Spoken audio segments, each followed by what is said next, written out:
with that, I'd like to introduce today's speaker. Most of you know Steve Johnston. He's been a fixture on the Cape for quite a few years now, and running OpenCape for 7 years?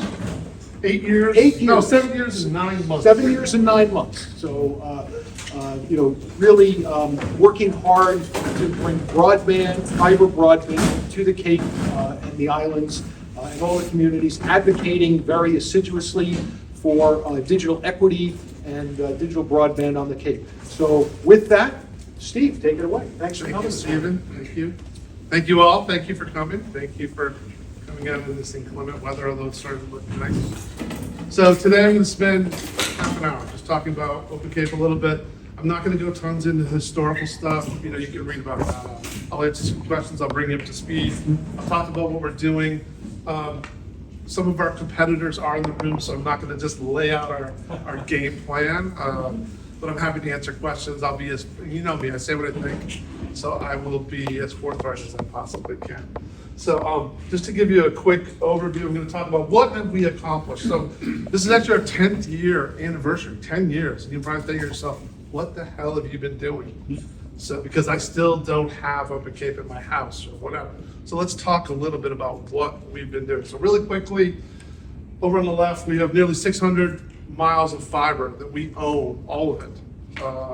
And we're touching just about 50 towns, which is great. That's, obviously the Cape. People think, oh, we're just on the Cape. So the Cape and Southeastern Mass, and even into Rhode Island. Before I go any further, I want to say I do have some folks from my team here today. So I've got Gary Fahrenkopf over there, and Kevin Tremblay, Damien, and then AJ are over there. So a bunch of our staff is on vacation this week. So just wanted to point them out. I'll be referring to them throughout my presentation. So I wanted you to know who to talk to. We spent a lot of time over the last couple of years upgrading the network to make it 400 gig capable for a bunch of different reasons. Because believe it or not, we have some customers that are 100 gig customers. They're doing transport, they're doing multiple locations. We're peering at the internet hotels in Providence and Boston. So obviously, we go across the Sagamore Bridge, we go across the Railroad Bridge, which is an interesting dynamic for us because we're the only ones on the Railroad Bridge. So when, I don't know if it'll happen in my lifetime or any of our lifetimes, if the bridges ever get replaced, we will literally have probably the only undisturbed path across the canal, which is important. And we talk about that a lot. The real weird thing is we are a 501c, not-for-profit organization. Now, we operate very much like a for-profit organization, nuts and bolts decisions, revenue-driven. We invest the revenue back in the network. I'll talk a little about that a little bit later. But at the end of the day, we are a 501c3. We are the shepherd of this organization for all the people in our region. And I'm happy to answer questions about that. And for us, customer service is everything. Like, everything we do is related to customer service. So everyone at that table over there, they have cell phones, and if you're one of our customers, you can pick up your cell phone and call them directly. Now we have a NOC, Network Operations Center, that will gladly take your call, open a ticket. We don't have that many trouble tickets, and I'll talk about why. Because that's the biggest question I get. Steve, why don't I ever see OpenCape trucks on the road? And the simple reason to that is our shit doesn't break. We don't go down, and I'll talk about that. But now Gary's like, oh, damn, I can't believe you said that out loud. What have we accomplished? Let's talk a little bit about some really high level stuff. Enterprise. So enterprise, when I'm talking about enterprise, I'm talking about big business. I'm talking about the organizations that employ, provide jobs for our region, drive growth, drive innovation. We're connecting a huge presence, a part of that business. And this is not to the, I'm sure Comcast isn't happy about that, but in today's environment, multiple providers are the norm. So it's great that hospitals, schools, towns, municipalities, police, fire have multiple providers. Redundancy is everything. Diverse path, redundancy. We spend a huge portion of our time talking about that. So that's one thing that OpenCape brings to the table. The other part of that is just simply choice and competition are a good thing. I'm a big believer. I'm a Babson guy, the entrepreneurial spirit. Driving markets, competition is what we want. And we've seen pricing come down significantly in the enterprise market just by our presence. So I mark that as a victory.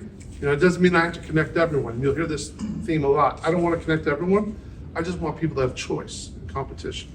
And I think that makes the region much more successful. Public safety, we're hugely invested in public safety. We actually subsidize police and fire. They pay nearly nothing for their connectivity across the Cape, across Southeastern Mass. We subsidize all those folks, EMS, fire, police, and we're going to continue to do that because them having amazing connectivity is incredibly important. Schools, we connect probably 60 different schools on the Cape, Southeastern Mass, even to some in Rhode Island. And that's just a process. So their schools are bandwidth hogs. They use a lot of bandwidth. I have 5 kids. I live in Sandwich. Sandwich High School has 7,000 connected devices in their school at any given moment, which is a little bit scary. Cellular backhaul. We do a ton of cellular backhaul. If you don't know what that is just we're moving cellular signals from one tower to another. I happen to have one of the largest providers, their head end in our data center in our building. So, and we're on 70 plus towers in the region, closer to 80 now at this point, providing that service. So now that doesn't mean when your call gets dropped that it's our fault. I have nothing to do with that. I'm just moving data from one tower to another tower, back to the head end, off Cape, wherever. So you all understand how cellular technology works.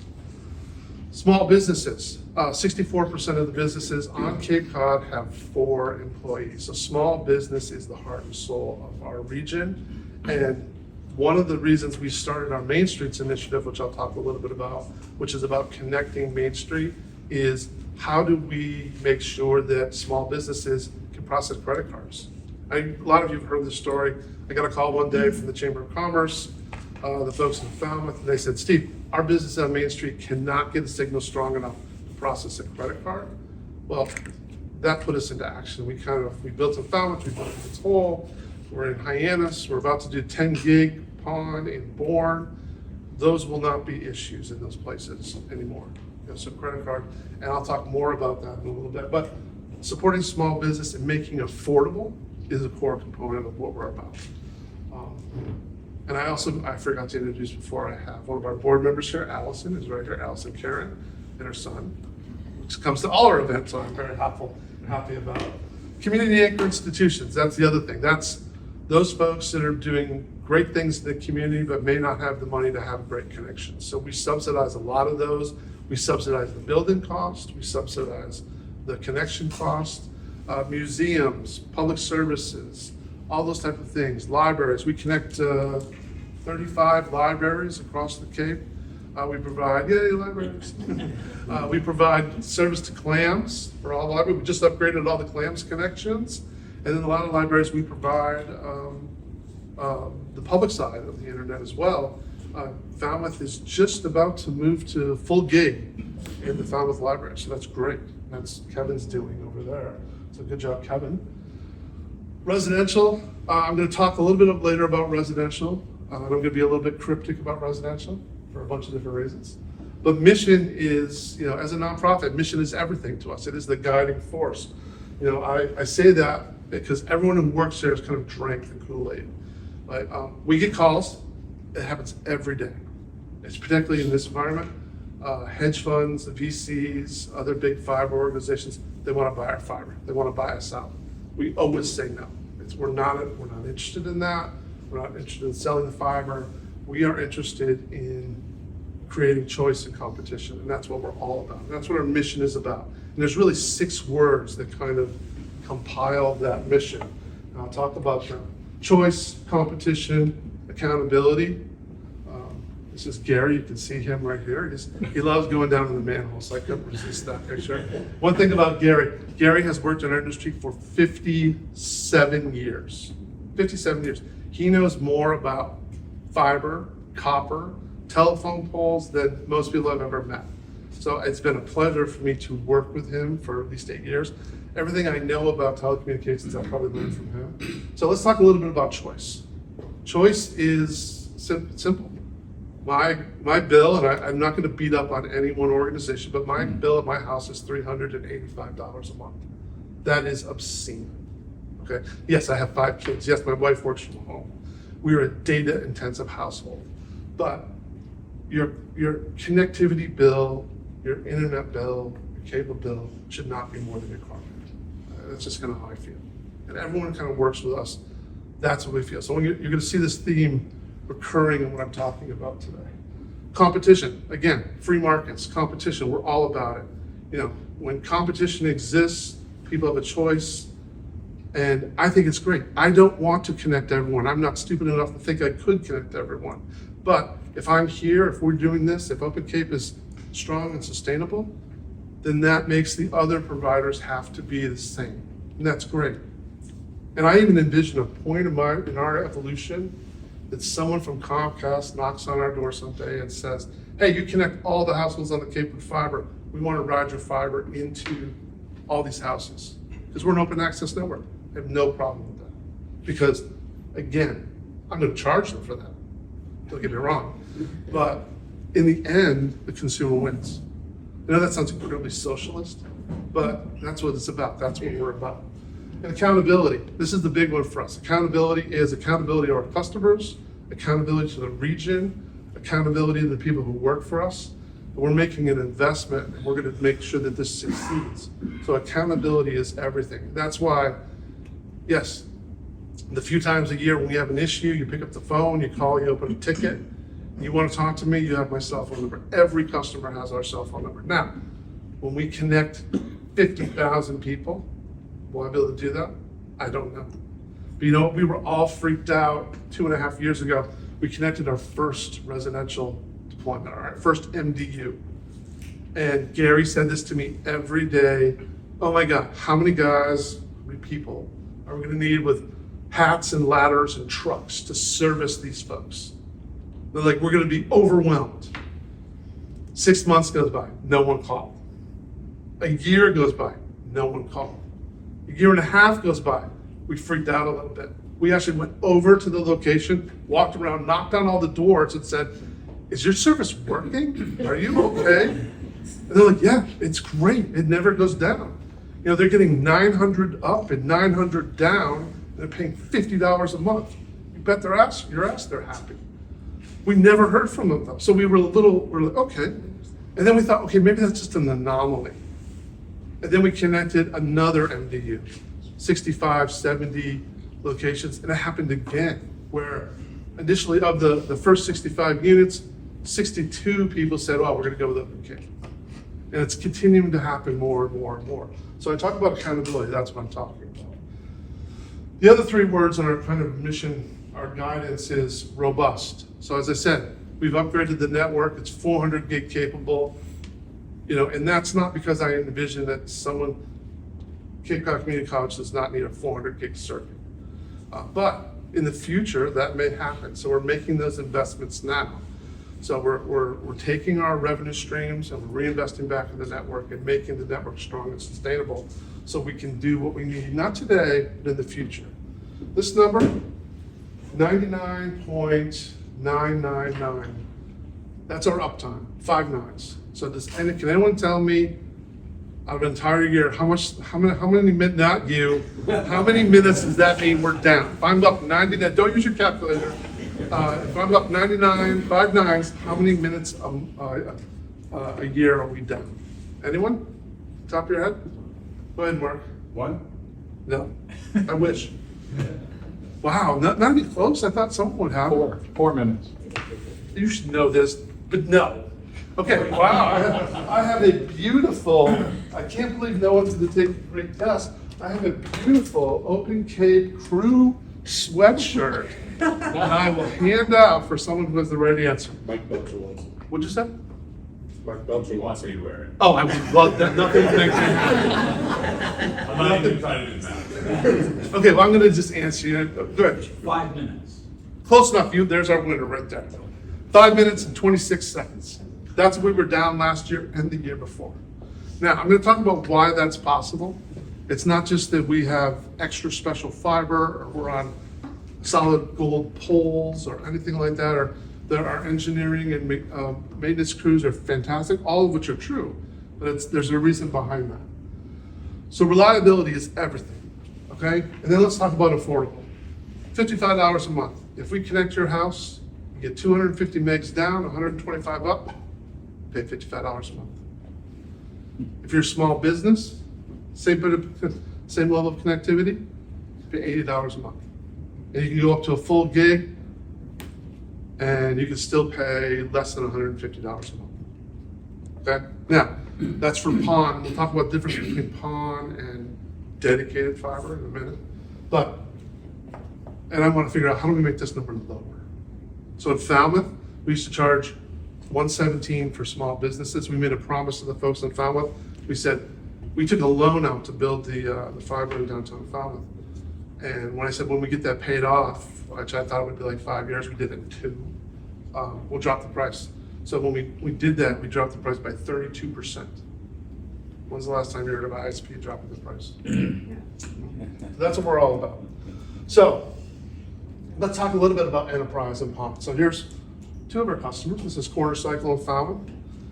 Great store. He's got a store in Osterville as well. Well, we're doing 10 gig XGS PON. And I'll talk about what that is in a second. And then this is the only 2 things we sell. We sell enterprise service, we sell PON. And PON is for residential and small business. Enterprise is for big business. I have lots of little tiny businesses that want a great connection. If you've been to Pie in the Sky in Woods Hole, it's a tiny little bakery, great croissants, coffee, great Wi-Fi. They got a full-blown enterprise connection. They rock it all summer long because they understand, and they've sold now, but their previous owner said, look, if I'm down, I'm not making money, and I make my money a quarter, a nickel, a dime at a time, every transaction I do. If I'm down for a minute, an hour, a day, I'm losing money. And you'd be surprised how many businesses fall into this category. Just because they don't have 100 or 500, they have 77 employees, by the way. Just because they don't have a ton of employees doesn't mean they don't qualify for an enterprise connection. Now on the other side of the spectrum, you've got places like, obviously this is a medical situation. I think this could be Spalding or Cape Cod Healthcare. And we connect 36 Cape Cod Healthcare locations now. Another dozen of South Coast. We're the primary there. So that's kind of what we sell. So let's talk a little bit more about what is PON, what are we doing? So passive optical network. The first deployments we did were GPON, 1 gig capable. We don't do those anymore. It's all 10 gig, it'll be 25 gig after that, and maybe even some 100 gig down the road. But what does PON mean? Why is it important? So it allows us to offer the lowest possible cost to residents, small businesses, and there's some upside because unlike the dedicated service, which never fluctuates, never vacillates, PON service will move up and down based on usage. So it really becomes a dynamic of, are we oversubscribing the network? Do we have enough bandwidth allocated to the PON to make sure that everyone gets really robust connectivity? So we're continuing to play with this. In some markets, in some locations, we're filtering it just to see what it looks like. Some places we have the filters off to see what free market, because there's always 1 or 2 people, probably Gene, who uses a lot of bandwidth. You know, if you open up the gate and they can get 5 gigs or 10 gigs, they're going to use every bit of it. That's fine, but we're just trying to figure out what usage is going to look like. So it allows us to offer low costs, high speeds. You know, for most people, if you're getting, and I'm going to talk about what broadband is and what the levels and what speeds mean, but we're all about advocating for at least 100 over 100, 100 megs down, 100 megs up. And we go well beyond that as our minimal offer, but you know, broadband used to be 25/3, 25 down, 3 up. A lot of people still get that, or I'll point out, soon they don't get that. Then now broadband is 100 down, 20 up. And that's, we're going to talk about BEAD in a couple minutes, and that's something to know. So the highest available speeds, PON is reliable and adaptable from us as well as for the end user. We can come in, put our ONT, our router there, and they're off to the races. And again, just like the residential stuff, we don't hear from people. They don't call. I got one call one day from a guy in Falmouth. He goes, Steve, I'm getting 1 megabit down and 0.24 up. I'm like, okay, that's bad. That's bad. Like, so I happened to go to dinner and found it that night. So I stopped by. He had like the first laptop ever made. It was made of stone, you know, like a Fred Flintstone. So I said, okay, first of all, let's ask your wife for Christmas, you need a new laptop. Second of all, let's do a couple things. We'll update your OS and get you running. But yes, for most people, you know, you say, hey, you're gonna get 250 down, 125 up, they're getting just about that all the time. That's all we really care about. If you need more, if you need 500 down, 250 up, a gig down, 500 up, no problem. We can up, it'll cost a little bit more, you know, 129, 149, but trying to work those prices down as well. Obviously, we're doing more than internet. We're layering in phones if you need phone service. I mean, most people don't do or don't. You know, for 17 years, I think most people know this. I worked for PBS, so I know about television. Television is dead technology. It is a drain on our friends who have huge television. I mean, it's nice. People love that. My kids love their Comcast remote. You know, Bluey. It's always seem to watch Bluey all the time. So yes, it's nice, but you can get TV a bunch of different ways. So I think we all have subscriptions too. I have way too many. And PON gives us the flexibility to grow. Flexibility to grow, to expand. I can put the infrastructure in the downtown area, and then I can grow like a weed, organically, with investment. That's what we're doing. So that's what we're doing in 4 markets right now. That will probably double in the next 12 to 24 months. So, and this handsome gentleman over here, Rob Brennan, if you know him, he did the 255 Main Street development, Sea Captain's Row. Big fan of OpenCape, uses them in all his developments. Let's talk a little bit about enterprise, and I'll try to pick up the pace a little bit. Enterprise it's a fire hose of traffic. It is more traffic than most individuals need. It's dedicated and symmetrical, meaning it doesn't vary, it doesn't fluctuate. It is what it is. You want 500 megs, you want a gig, you want 400 gigs, that's what you get. Again, 50 megs to 400 gigs, never fluctuates. We do, one of the huge differences, and one of the reasons I can come up here and say we have 5 minutes and 26 seconds of downtime per year, is we dual home every enterprise connection. And that means I come out of your business, your location, fiber goes to one colo, fiber goes to the other colo, and if one of those paths is cut, the network is smart enough to bring it around in the other direction. Now, there are a couple places where we're called single threaded, where we only have one path. So Woods Hole is like that, where I have one path down to Woods Hole. So if a tree falls on the fiber, snaps the fiber, car accident, militant squirrels, you're gonna be down. You're gonna be down until we can get a crew there and fix it, splice it, do that. But it happens, but it doesn't happen a lot. Also, the northern side of the Cape, from Orleans to P-Town is single threaded. And that's just a byproduct of pole lines, how we get there, the access. But dual homing is a huge differentiator for us, and no one else does that. I mean, other networks will do that, but they charge for it. We do it automatically for every customer on the enterprise side. And the ring topology of our network is a series of rings, concentric rings. So the northern rings go, around the Cape, and they go off the Sagamore Bridge. The southern rings, again, around the Cape, over the railroad bridge to Providence. The northern route goes to Boston, southern route goes to Providence. And that's really important because it allows us to have incredible diversity and redundancy. So if one of the segments goes down, it puts the network into what's called simplex, which just means like, oops, we're in a boo-boo mode and we've got to do something and fix that. But it doesn't mean the network's down. So I can only think of 2 occasions where we've had both the north and the south side cut at the same time, huge storms. And we're working to try to improve our redundancy there. The other thing we do on the enterprise side, which is a little bit different, is we've partnered with Carrero. Carrero is one of the industry leaders, DDoS mitigation, huge issue for schools, municipalities, police and fire, whatnot. And we installed inline devices at our edge in Providence and Boston. So we're scrubbing everything that comes through. So if there's a DDoS attack, even if it's a millisecond or 4 milliseconds or 10 milliseconds, we catch it.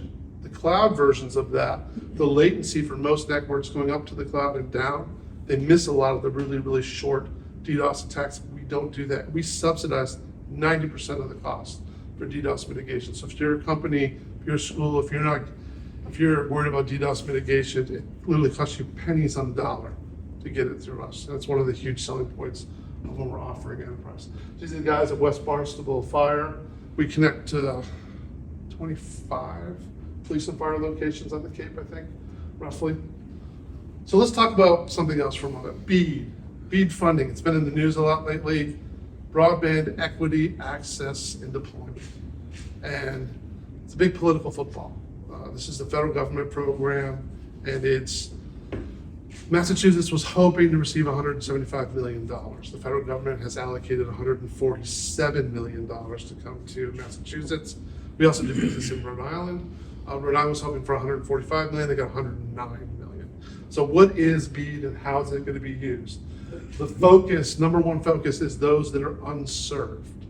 Now, I'm going to use some words here that have, depending on what side of the aisle you sit on, can mean different things. And I don't want to make any of our guests uncomfortable here. So, unserved, underserved, and then there's served and digital equity. So unserved is you don't have any connection. And I grew up in Western Mass. I still have a house in Western Mass. And I'm not talking about like Springfield. I'm talking about the Berkshires, like really Western Mass, where you're more likely to see Bigfoot than you are to get an internet connection. But the Commonwealth has spent about $118 million connecting Western Massachusetts.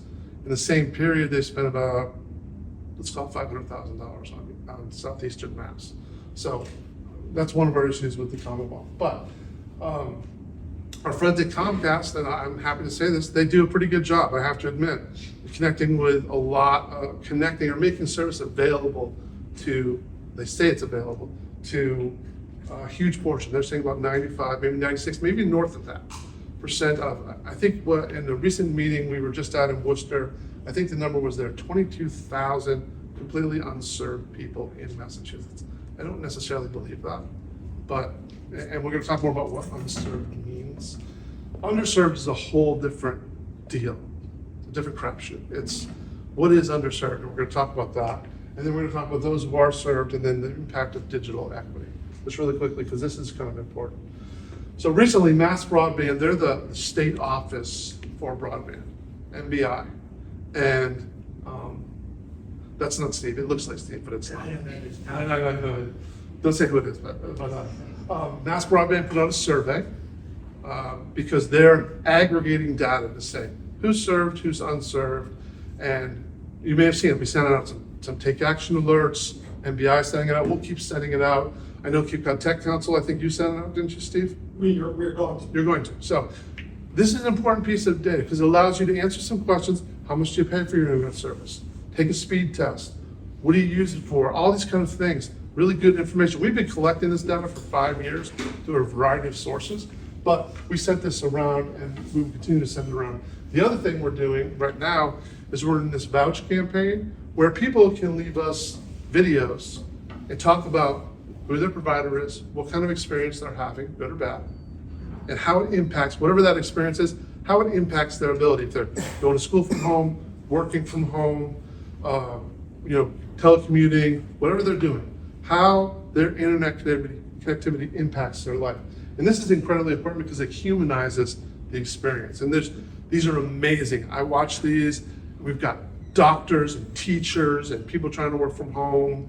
And I know this because when I worked in Silicon Valley, I lived here on the Cape and I ran in New York in our London office and I couldn't make cell phone calls and I had crappy connectivity. And for those of you who struggled with working from home or working from your office, having bad connectivity obviously impacts your productivity. So we're gathering all this info. So let's talk for a minute about what we're seeing. Now, again, I'm not trying to make anyone in the room feel bad. So this is just fact. Talked about 25/3, that's what broadband used to be. We talked about 100/20. It's not a coincidence those numbers 100/20 represent what most big cable organizations can do on the residential or small business side for their basic packages. So that's the impact of lobbying on the industry. We always advocate for 100/100, that's kind of our neutral stance, but we position ourselves 250, 125 as our minimum. We go up from there. So here are 3 speed tests. 2 of these came from actually the MBI survey. This is FiOS over here. And this is someone who's supposed to have 500 megs down, and they're getting 25.5 down and 31.75 up. They're the big winner. This is like, woohoo. This is another connection. This is Fios off Cape. This is I'm sorry to say, this is someone else connecting this on the upper Cape. They have a gig service at their house. They're getting 29 down and 8 up. And this is plugged in. I asked the specific question. This is not a wireless connection for their laptop. This is them plugged into their router. And this is someone else on the lower Cape, also with the same provider, and they're getting 3 down and 18 up. So the question is, what is underserved? I would say all these folks are underserved. So when we're talking about BEAD, we're talking about how this money is going to get allocated. This is a huge part of the contention. Now, the FCC, the federal government is going to say, well, 100, 200 is the threshold. But we're talking about this. This is the data we're collecting, providing to mass broadband, to the federal government, to NTIA, to try to direct some of those funds here to augment what people can do. By the way, I have no thoughts that we're going to get any of that money. Okay, that money's going to go to big cable, but we have to do our work. We have to try. So that we have a whole other plan. This is just plan A. We have plan B too. Goes back to mission. Like, what are we going to do? Because we're doing a good job on the enterprise side. You know, we're connecting. I think I just looked of the largest companies. Let's just say the Cape for a moment. I think we connect something like 86% of them, which is great. Now we'll get to 100% at some point, but we're doing a good job there. But what are we doing? So we're not going away. You know, we're 10 years in. We're strong, we're sustainable. I don't have to worry about keeping the lights on. I can hire great staff. We can invest in the network. And running a fiber network is incredibly expensive. Poles, squirrels, trucks, fiber, supply chain issues, you name it. Attaching the poles. Lawyers, oh my God. Make that sound like that. We love lawyers. Today we have 4 towns with PON deployments. Like I said, in the next 12 months, 12 to 16 months, that will double, if not grow even more. I'm not going to say where, but it'll happen. Over the next 12 months, we will build 100 miles of fiber. So as I said, we're just about at 600 miles of fiber. In the next 12 months, we'll build another 100 miles of fiber. And I pretty much know everywhere that's going to go. In the last 60 days, we connected 45 new enterprise customers, which is a shocking achievement based on the size of our organization. We had 3, if not 4 crews working, connecting a variety of large and small companies. We will continue that both on Cape, off Cape, making sure we stay strong and sustainable. Something I haven't talked to, we're also working on tons of MDUs, multiple dwelling units. All these housing, housing is a huge part of this. So if we're building housing, if housing in this region is being built, we're going to make sure these people have great connectivity. And that's something we have to do. We continue to test technologies that allow us to push the envelope, figure out how we can be more operationally efficient. How do we deliver service that's really amazing, but also incredibly affordable? And some of those are, fixed wireless, CBRS, citizen band radio service, private LTE. We're testing all of them. How do we use it? When do we use it? When does a wired connection not make sense? And it really becomes an enterprise of economics. I don't have the luxury of making $200 billion a year. At the end of the year, as a not-for-profit, I want to end up on the positive side of that so I can reinvest in the network. So we kind of keep an eye on that. But we are doing all of this, and we're doing it right now. And it's a little bit of a skunk works, and it's very innovative and disruptive, and we love it. And we just say, when we've used some duct tape, and we've used some other things to get stuff up and running, but we're doing it. And we have this commitment. We continue to be committed to deliver service and drive down price, because that's where we're going. And that's what you're seeing across the nation. This is not an anomaly, what's happening here. It's an anomaly that OpenCape succeeded when a lot of the B-tops didn't. But you're seeing right now smaller, competitive, either municipally owned, small ISPs around the country really succeeding and thriving because people are fed up. And that's kind of the experience that we're seeing right here. So that's my talk for today. This also covers residential. I didn't really talk about residential here, but this talks about residential. So, we're going to be expanding significantly in the residential area. Again, I'm not going to talk about the details of that and how we're going to do it, but you'll hear more about that in coming time. So that's what I have today. I'm happy to answer any and all questions. I will not connect your house. So don't, well, if you pay enough, we will. But, and that's the other thing. We get calls all the time. We get calls all the time, every day, 10, 15, 20. AJ answers lots of them. Hey, I want to connect my house. And yes, there are some people that when they live 10 miles from our backbone can afford that. We don't want to be seen as the network of the super wealthy individuals. So that's not our goal. But we are working hard to meet that demand. So questions? Okay, Mark? When it's single threaded out to the outer Cape, Yep. is Brand X in the same right of way as you? I believe so, yes. I mean, they have the luxury of, if you think about your backbone as your central artery and the fiber to the home, the last mile is the veins that go out to all the homes. Both Comcast and Verizon have the ability, probably in some cases, if they experience an outage on the backbone, they might be able to circumvent that. We do have the microwave network that runs from Woods Hole to P-Town that was designed, if we experienced a catastrophic failure somewhere in the backbone, we could jump up on the microwave network and then come back down, but we haven't needed it because our ring topology, now I'm probably jinxing myself here and I don't want to do this. Hurricane or something devastating could really impact that. So as our emergency preparedness plans work, we always think about that. And we're working, I've actually got $500,000 in the budget this year just to think about how we make the network more resilient and redundant in that particular area. You did survive a direct tornado. We did. We took that right in the teeth. We took that in the network. I mean, you've seen that picture. The telephone pole's like wrapped around our fiber. That was my telephone pole. That was your telephone pole, see? And we didn't go down, which is shocking. It's amazing to me how many times huge trees, Woods Hole, Route 6, have fallen on the fiber, and the fiber's on the ground or holding up the huge tree, Yeah. and we're It's all not hanging in down. the air. It's unbelievable to me. I continue to be dumbfounded. Yes, sir. Can you talk a little bit about how your ability to grow is constrained by available workforce for building out fiber, and what can be done locally to grow a local skilled workforce that can help us grow and keep some of the money that people are spending to have these services on Cape Cod instead of shipping it off Cape? Great question. This is what keeps me up at night right now.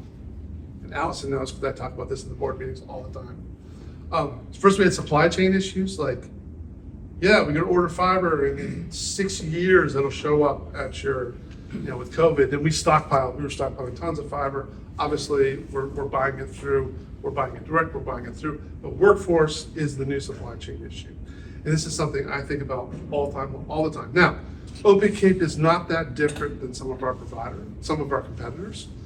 Even the big boys and girls outsource their build stuff. They have their own crews, but they're also outsourcing to third-party providers, subcontractors who are doing builds for them. We do it with 5 different providers because we have a relatively large footprint. So we've got people working in Providence and in Rhode Island and on the Cape and on the South Shore and Brockton and Fall River. So we use 5 different providers. And a lot of times we'll have 3 or 4 crews running simultaneously in different jobs being built all the time. But you're 100% right, because as all these ISPs are building fiber, you read about it every day in the paper, those crews become less and less available. And this applies to me, it applies to Comcast, it applies to Verizon. We are working on a scenario that I can't talk about where we'd have crews here, our crews. And as part of it is an investment of what we're gonna make, where we have our crews so we can respond to that and do exactly what you're talking about. That splicers and linemen and line women and engineers would all be locally grown. OpenCape today, as it sits, is about 60 jobs. And that's a mixture of full-time, part-time, and subcontractors. That's who we are. So we're working toward that goal. Are there any programs either here or Four Seas or at local technical schools, Upper Cape? There's a fiber class here. Yep. Elsie, you know more about that? or- Like- I've been getting the emails about it, the Yeah, I get Four emails Cs. There's a couple different classes, the tech schools, which we connect both of them, have some programs, like some splicing programs. We're actually sending some of our engineers to splicing class, just so they know, not that I want them splicing, but if you see the work that like Gary and Corrine and Rick or some of our engineers are doing, they're designing the fiber network, but they're also designing the splice points. And that's incredibly complex stuff. It's also the most boring thing I've ever watched happen in my entire life. My first day, I went and sat in a splice truck, and my first question to the guy was, how do you not blow your brains out? Seriously. Oh my God. They're taking a fiber, they're lining them up, and then they're splicing them with a fusion splicer, and then they're doing it 287 times more. I'm like, oh my God. In all kinds of weather, on the side of the road, in the rain, in the snow. Oh my God. So yes, but finding those people, training those people will be one of the core constraints that we have in going further. But I think I've solved that issue. I do. I'm not gonna tell you how. I can't tell you how. But I think I've solved it. Yes? Yeah, talk about the rate. I'm saying you probably just can't run that extra 100 miles down the street without going through some sort of regulatory process. How Yeah, no, we don't have how do you regulations. meet, No, I'm just kidding. how do you meet those challenges? So it's actually a well-defined process for licensing pole attachments. I'm kind of facetious when I say that. We have to, the way it's supposed to work is you want to build fiber, and I'll give you an example to back this story up. You want to build fiber, you're building from point A to point Z, and you submit your plans, you submit those plans to Verizon and Eversource, those are the two pole owners on the Cape. For off Cape, for New Bedford, it might be National Grid and Verizon. You submit them to them, say, these are the poles I want to license, send them a big fat check. And they go out and they look at the poles, and actually Gary used to do this for Verizon, and he was incredibly good at it. They look at the poles and they say, you know what, this pole needs to be replaced. That's how Verizon and Eversource replaced their poles. Wait for some sucker like me to come along and attach to it. Then they say, okay, Steve, of the 29 poles you want to license, 3 of them need to be replaced. And then we have to do make ready. We have to move everything around. We have to move around fire alarm. We have to move around Comcast, Verizon. Now, we have one advantage. On the Cape, we sit at the bottom of the neutral, which is, the neutral is a safety part of, so there's the comms on the lower part, and there's a space. Gary, how many inches is that? 40 inches. We kind of sit at the bottom of the neutral, so, because our fiber is what's called ADSS, all dielectric self-supporting, there's no metal in it. So there's no possibility for someone working in that space to be electrocuted. So safety is number one. So our make ready is sometimes easier. On laterals, we're building down on the comms, but our backbone sits in the lateral, so sometimes we have some advantage from that. But we have to license those poles. The way it's supposed to work is you're supposed to submit those requests, and you wait for the make ready to get done. And in Wellfleet, I just built from the backbone down to the Wellfleet Commercial Marina. We have service down there for a variety of folks. It took 2 years to get that license. Normally we send a check and we don't wait. We don't do it. I can't afford to do that. We just build it, and if we have a fine, we pay it. So that's what we do. Other questions? Yes, sir. Steve, you've alluded to remote work from time to time, and yet you just kind of put off residential as if it were a homogeneous thing. Isn't a certain amount of what we call residential also home workers, and do you have good high-resolution data on where those are? I have a lot of data. Alden, I'm being cryptic just because the gentleman sitting right next to you is taking copious notes. And it's not a bad thing. Okay, but I'm not blowing it off, and I know he's got his recording devices, and look this way. There's 168,000 households on the Cape. I'm going to make you this promise right now. We're going to connect every one of them. And I'm figuring out how to do that. But we're going to get it done. And that may disturb some people, but that's where we're going. And we're gonna get there. Now, it costs an incredible amount of money. You know, the cost to connect a home to fiber, roughly the cost is $2,500 per home. That's the national average. When you do an entire town, like look at Falmouth. Falmouth has 22,032 homes in it. And their estimate, they hired an outside company to do the estimate, was roughly $55 million. Now that included hardware, so they're probably talking in the 45, 47 million to connect every household in Falmouth. And that works out to about $2,400 per home. So it's a lot of money. So I'm not blowing it off. I checked our bank accounts this morning. I don't have $400 million in the bank to connect every house. I don't have it yet, let's put it that way. So I'm not blowing it off. I'm just doing it by doing the Main Street stuff and expanding organically. I'm showing towns what's possible. I'm connecting those most in need where I have density, and then we can expand from there. Yeah, I'm just wondering if there aren't clusters. There are clusters. Yeah, remote workers where you could make some sensible Yeah, there are. investment. And we invest in those. We're investing in Buzzards Bay. We're investing in downtown Hyannis. I'm spending our money to expand those No, I'm not connections. criticizing. No, I wish I had more. Find a way to get it to my house. Yeah, I knew that was coming. But that is the thing that frustrates us to hell, is we know we could connect everyone in this room and they'd be super happy. And, you know, $55 a month, come on. Who wouldn't be happy? Because most people don't need more than $250 down, $125 up. So, yeah, I'd be incredibly happy to lose that bill at my house, but we're constrained by capital. I understand. So, any other questions, thoughts? Yes? Excuse me, I'm the library director in Harwich, and so I just want to say the reliability and the redundancy is so important to us. We get our internet access through our membership with CLAM, so CLAM's pays the OpenCape subscription, but then some years ago, we got a discounted price to provide that for the public as well. And that's just, a lot of you probably, since you're all in technology, probably don't realize this. The digital divide is real, and people come to us. They come to us for help with technology, but also because they don't have access at home. And so we see the unserved and the underserved, but in times of area-wide power outages like blizzards or tornadoes, which we had right across the street from us, we're the only game in town that has internet access. After the tornado, was it 3 years? 4 years, almost 4 years ago, yeah. I live down the street, so the next day I'm walking to work and I see, people are out trying to get trees off their houses and stuff.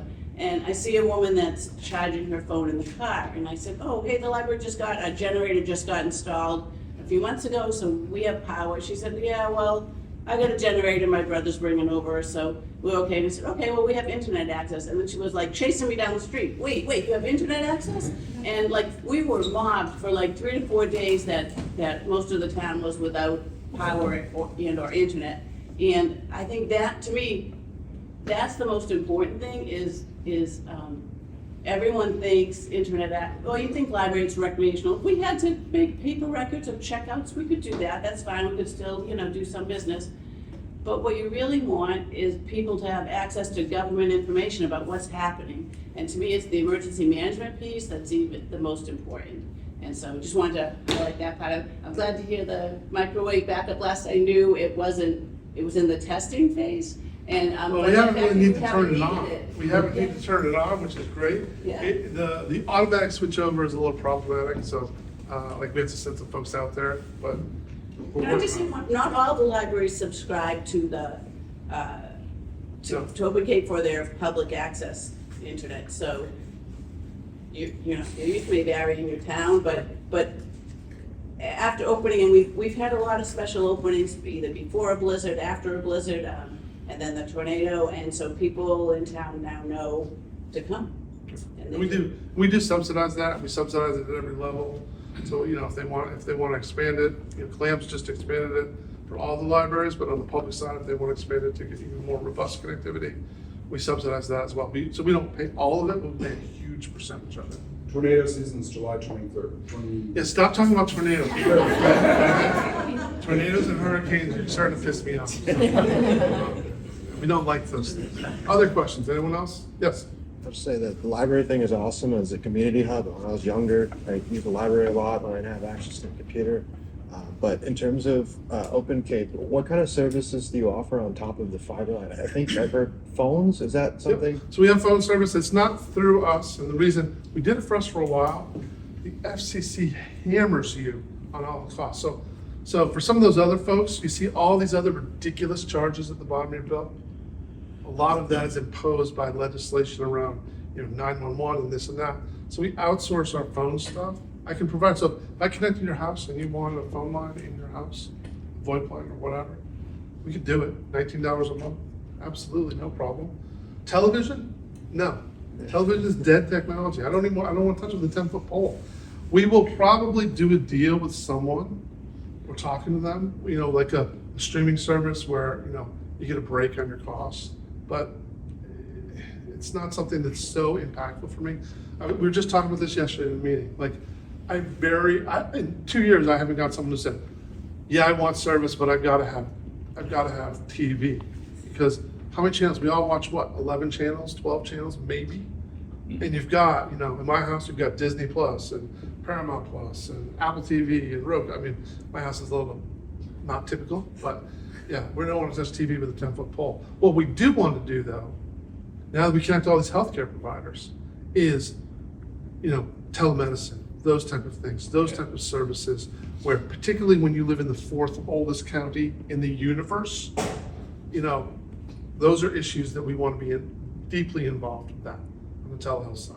And that's stuff we're working on. 7 years ago, we invested over $100,000 just in working on that particular issue. So we continue to invest money in that. Other questions? Anyone? Yes. Anything new happening in terms of your use of wireless to extend into pockets of users? It's been problematic for years, not for you, just the industry's been problematic. I just made a commitment yesterday I purchased some stuff and we're gonna play with it. How's that? Cryptic. Brand name stuff? I have some very cool stuff. But the wireless presents problems for a variety of issues. Okay, and I'll give you an example. In addition to the Harwich Opera Library, a bunch of places around the Cape, we have outside wireless nodes. We're pumping out 500 gig for free. Osterville Library, Barnesville Village, Eastham Library. I tried to do it in Provincetown. We tried to attach to a building in Provincetown. They were all built by Miles Standish, okay? The library, no, you can't do that. The town hall, no, you can't do that. So it creates an issue. But we're working on it, but we're testing it. Yes, Mark. What kind of radius to get on 500 feet? The one in Barnesville Village, the range is about 500 feet, which is pretty good. And that covers 600 parking spaces. And it's totally free. So I watched the usage like spike, and I went Osterville Library during the storms, the same thing. They had cars lined up around the Osterville Library because we're just pumping it out for free. Eastham Library, go to the Eastham Library on Friday or Saturday night, the parking lot's full. What are people doing? Watching movies. That's what they're doing. There's literally a sign there with a picture of it. Please don't idle your car. So yeah, we're doing a lot of that stuff. Other questions, anything? Yes? Hypothetically, if a jurisdiction was to receive lead funding, made its own middle mile, right? And say This jurisdiction, like, any jurisdiction. well, we're a middle mile network, so yes, go ahead. Okay, say, but they laid a home fiber, Yep. right? And now they have that available. What's your corporate position with regard to that? Would you license their fiber? Would you run wireless off of it? Have you thought through into what that might mean? Well, to answer your question, I can't imagine, so this is actually happening in other parts of the country where competition is so great, it's like a feeding frenzy right now, where in some places in the country, we don't have this issue here, but 2, 3, 4 fiber networks are fighting for the same customers. Nashville, perfect example. Google Fiber went in there, AT&T's in there, I'm sure some of the big cables are, I just can't remember which ones, and they're fighting for it, and they're all overbuilding. And so when you look at a market, when I say, hey, I'm going to look into the market, it becomes economical for me when I know that I can get 30%. 30%. So of the 100% piece of pie, I can build out and I can make money and reinvest and maintain the network with 30%. 40% is a bit better. 50% is even better. I'm pretty sure in a lot of markets here, I can get 50 or 60%. And that's my plan. But to answer your question specifically, the BEAD funding probably would not go to a new player to build a new middle mile network. It would either go like what they did in Western Mass, that $118 million they spent in Western Mass went to Cox, Spectrum, Comcast. Right, the ISPs. The ISPs that were there. That Now, is the money, yeah. if some of that money came to our region, Yeah. some of it technically could come to OpenCape. It could go to fund a new initiative. It could go to fund a town initiative. So you would like, so the bottom line is you would welcome the opportunity. No, I don't want more money. No. Yes, I would. License their fiber. Well, Provide them. I just don't see them building fiber. Because think about it. I'm just hypothetically. Hypothetically, yeah, I'm always have, I license fiber right now. I license fiber from Crown Castle. I license fiber from Zayo. I just did 2 more 10 gig connections into Joint Base Cape Cod, going to Ohio and the Aberdeen Proving Ground in Maryland. Obviously, I don't have fiber that goes all the way there. So I go to our edge, the edge of our network, and then I license fiber from some of the big players to get me where I need to do. So I license fiber all the time. And I also sell access to fiber all the time, dark fiber, wavelengths, things like that. Part of and sometimes we even do trades. You know, I need to get there, you want to get there, let's do a little trade. So it's a commodity. Anything else, anyone? So this is the first time in my life I've been in a position to ask Steve Johnston to stop talking. I have been looking forward to this all year. I'm happy to stop talking. Thank you very much. Wonderful talk. Thank you all very much for coming. No more questions.